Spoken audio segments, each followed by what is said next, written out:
Bienvenue dans la série Connaître la RDC. Aujourd'hui, nous allons nous intéresser à la géographie, aux ethnies et aux langues en RDC. La RDC est un très grand pays et d'une très grande superficie, environ 2,3 millions de kilomètres carrés, soit environ 33 fois plus grand que le Benelux. Donc le Benelux, ce sont la Belgique, les Pays-Bas et le Luxembourg, 4 fois plus grand que la France et 2 fois plus que le Québec au Canada, soit l'équivalent de l'Europe entière, moins l'Espagne et le Royaume-Uni. Les habitants du Congo appellent souvent leur pays tout simplement le Congo. En Afrique, seuls le Soudan et l'Algérie sont plus étendus que la RDC, qui est limitée à l'ouest par le Congo-Brazzaville, au nord par la République centrafricaine et le Soudan, à l'est par l'Ouganda, le Rwanda, le Burundi et la Tanzanie, et au sud par la Zambie et l'Angola. Partageant 9 frontières avec ses voisins, le Congo-Kinshasa est un pays totalement enclavé, sauf quelques kilomètres de côte en bordure de l'océan Atlantique. En raison de sa grande superficie et de ses énormes richesses et de son importante population, le Congo-Kinshasa demeure l'un des géants de l'Afrique, avec l'Égypte, le Nigeria et l'Afrique du Sud. Signalons aussi que la République démocratique du Congo se compose de la ville de Kinshasa, avec entre 9 et 10 millions d'habitants. Je souligne que ce sont les chiffres de 2012 et que malheureusement, je n'ai pas pu me procurer des chiffres plus récents. Il y a également les provinces suivantes, donc le Bandundu avec 8,3 millions d'habitants, le Bas-Congo avec 4,7 millions d'habitants, l'Équateur avec 7,8 millions d'habitants, le Haut-Congo avec 6,9 millions d'habitants, le Kasaï occidental avec 5,6 millions d'habitants, le Kasaï oriental avec 6,9 millions d'habitants, le Katanga avec 5,9 millions d'habitants, le Maniema avec 2,1 millions d'habitants, le Kivu du Nord avec 6 millions d'habitants et le Kivu du Sud avec 4,8 millions d'habitants. Le Congo-Kinshasa est l'un des pays les plus multiethniques d'Afrique, avec une population estimée à plus de 73,5 millions d'habitants en 2012. Le Congo-Kinshasa serait considéré comme le premier pays francophone au monde, avant la France. Néanmoins, on y trouve un enchevêtrement de peuples de diverses origines et parlant de nombreuses langues. Qu'en est-il des ethnies ? Le Congo-Kinshasa compte quelques 250 ethnies qui peuvent être réparties en plusieurs groupes. Le premier groupe est formé des peuples bantous, environ 80% de la population, dont les principales ethnies sont les Luba à 18%, les Mongo à 17%, les Congo à 12% et les Rwandais, Hutus et Tutsis à 10%. Les autres ethnies bantous sont les Lunda, les Tchokwe, les Tetela, les Bangala, les Chi, les Nande, les Houndé, les Nyanga, les Tembo et les Bembe. Les ethnies non bantous se répartissent entre les Soudanais, les Nilotiques, les Alours, les Lugbara et les Logo, les Chamites, les Ima et les Pygmées, les Mbouti, les Twa, les Baka et les Babinga. Les Nilotiques et les Chamites, qui ont jadis quitté la vallée du Nil, ont été confrontés aux migrations bantoues et ont dû peu à peu laisser la place.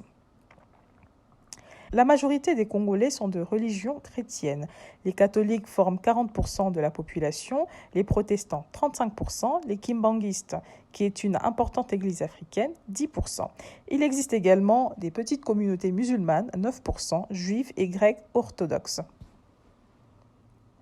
Les langues.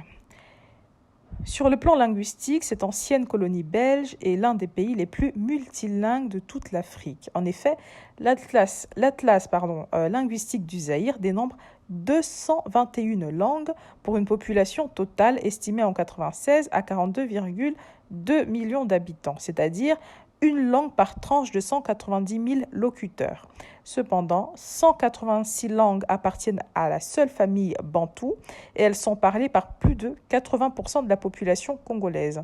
Les autres langues sont représentées par la famille nilo-saharienne. Ce pluralisme linguistique exceptionnel comprend 3 grandes composantes. Les langues locales, dites ethniques ou congolaises, les langues nationales et la langue officielle qui est le français. Parmi ces langues, le Kinyarwanda n'est pas une langue congolaise, mais une langue immigrante issue de transferts de population venant à l'origine du Rwanda voisin, à l'époque du Congo belge. Ceux qui parlent le Kinyarwanda rwandais sont les Banyarwanda, c'est-à-dire des réfugiés Hutus et Tutsis habitant dans la province du Nord Kivu.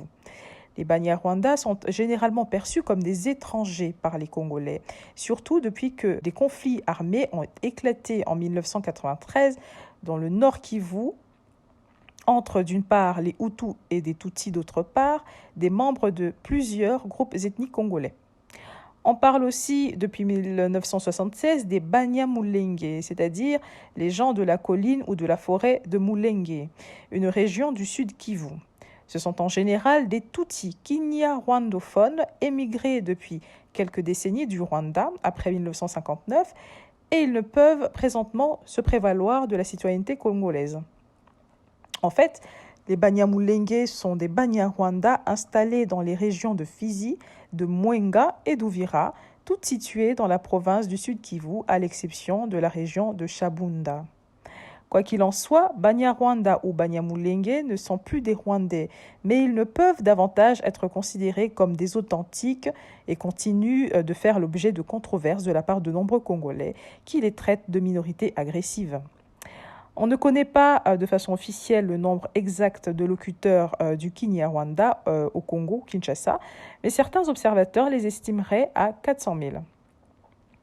Rappelons que lors du génocide rwandais en 1994, plus de 800 000 personnes ont fui le Rwanda pour se réfugier au Congo, Kinshasa. Qu'en est-il des langues nationales ? Par rapport aux langues congolaises, les langues nationales, le Kikongo, le Lingala, le Swahili et le Chiluba bénéficient d'une plus grande audience et d'un plus grand développement et d'une plus grande expansion sur le plan national grâce à l'administration, à la justice, aux écoles, aux médias et à l'évangélisation. Les 4 grandes langues nationales découpent le pays en 4 grandes aires linguistiques.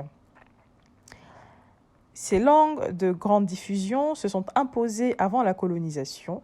Elles sont aujourd'hui utilisées comme langue maternelle et comme langue seconde par au moins 30 millions de Congolais, donc entre 75 et 80% de la population.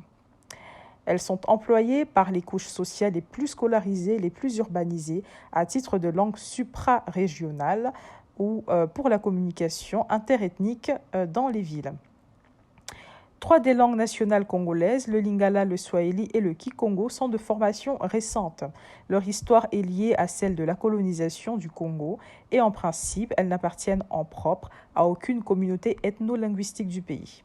Cet avantage leur permet surtout au Lingala et au Swahili de jouer leur rôle véritable de langue véhiculaire. Quant au Chiluba, c'est une langue qui remonterait au XVe siècle et qui est davantage liée aux principales communautés qui la parlent, les Baluba dans l'est du Kasaï et les Benalulwa dans l'ouest. Nous allons revenir dans un prochain épisode à la seconde partie donc de Connaître l'RDC où nous allons parler de son histoire. D'ici là, au revoir et à bientôt.